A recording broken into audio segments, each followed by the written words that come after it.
السلام علیکم ورحمۃ اللہ وبرکاتہ۔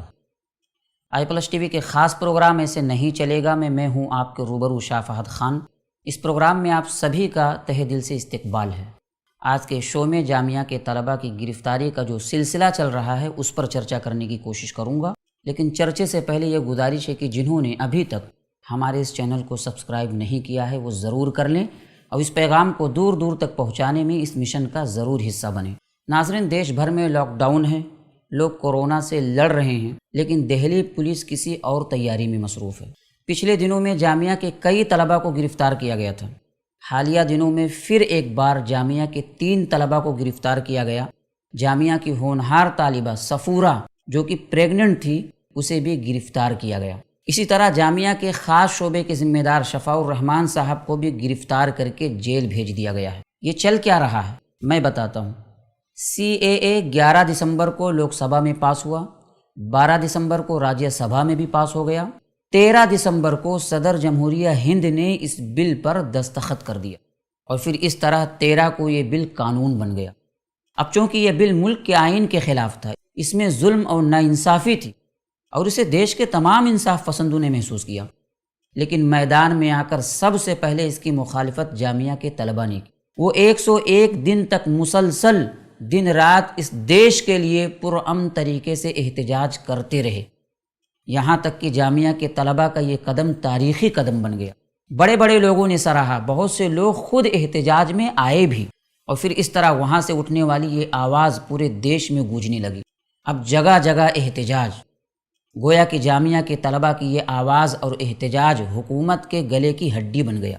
جامعہ کے احتجاج کو خراب کرنے کی کوششیں بھی ہوتی رہیں کہ کسی طرح موقع ملے روکنے کا، مگر وہ پختہ ارادہ والے تھے، پڑھے لکھے طلباء تھے، وہ احتجاج کے دائرے سے واقف تھے۔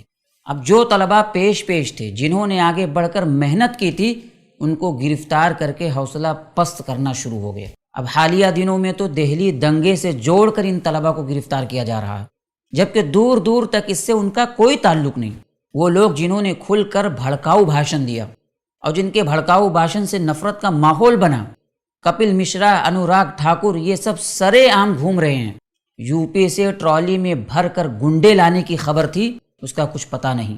اور جامعہ کے وہ طلباء جو CAA کے خلاف احتجاج میں تھے، ان کو گرفتار کیا جا رہا ہے۔ جب بات ہوتی ہے تبلیغیوں کی، جب بات ہوتی ہے پال گھر کی، تو ڈیبیٹ پر ڈیبیٹ، ڈیبیٹ پر ڈیبیٹ۔ اس لاک ڈاؤن میں بغیر پروف کے ان طلباء کو گرفتار کیا گیا۔ کتنے ڈیبیٹ ہوئے؟ ان کی گرفتاری پر کیوں نہیں سوال اٹھائے جاتے؟ نفرت کی کھیتی کرنے والے، دیش کو بانٹنے والے اور دیش میں آگ لگانے والے سرے عام دیش میں نفرت کی کھیتی کر رہے ہیں، دیش میں مسلسل آگ لگا رہے ہیں، کیا ان کو بھی کبھی جیل بھیجا جائے گا؟ یہ طلباء دیش کے بھوش ہیں، یہ طلباء ملک کا سرمایہ ہیں۔ ارے دیش کو ایسے ہی نوجوانوں کی تو ضرورت ہے۔ آخر ان طلباء کا قصور کیا ہے؟ یہ پڑھے لکھے ہیں اس لیے ان سے خطرہ ہے؟ انہوں نے اپنے پرامن احتجاج کے ذریعے حکومت کے ناپاک منصوبوں پر پانی پھیر دیا اس لیے؟ یہ پڑھے لکھے اور ہوشیار طلباء حکومت کے ناپاک ارادوں کو سب سے پہلے بھانپ لیتے ہیں اس لیے؟ قصور کیا ہے؟ یہ کتنی بڑی بات ہے کہ وہ طلباء جو دیش کے بھوش ہیں، جو دیش کا کل سرمایہ ہیں، ان کو دہلی دنگے میں ملوث کر کے گرفتار کیا جا رہا ہے اور پورا دیش خاموش ہے۔ آخر کب تک ہم یہاں بیٹھ کر یہ سمجھانے کی کوشش کرتے رہیں گے کہ دیش میں سب کو جینے کا حق ہے؟ یہ ظلم، ناانصافی اور کسی خاص طبقے کو ٹارگیٹ کرنا، یہ آخر کب تک؟ دیش میں یہ گندی سیاست آخر کب تک چلے گی؟